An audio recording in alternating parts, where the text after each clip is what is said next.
আমার এক খুবই পরিচিতি দাদাভাই বলরাম হালদার, তার লেখা কবিতা বৃহন্নলা পাঠ করছি। তোমাদেরই মতো আমার জন্ম কেটেছে ছোটবেলা, শৈশবে তো আদর যত্ন সবই ছিল, কোনোদিনও পাইনি অবহেলা।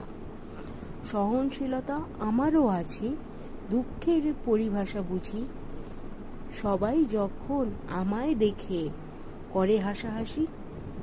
আমি যে অর্ধ নারী অর্ধ পুরুষ ঈশ্বরের অভিশাপে, বলো সেথায় আমার কি দোষ আছে?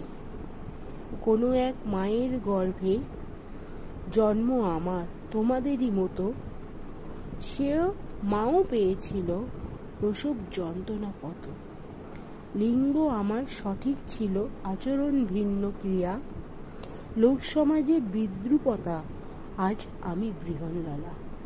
দাদাভাইয়ের এক অসাধারণ লেখা বৃহন্নলা, যা আমাদের সমাজের তৃতীয় লিঙ্গ যে বৈষম্যটা রয়েছে তাদেরকে দিয়ে তাদের ওপর লিখেছেন।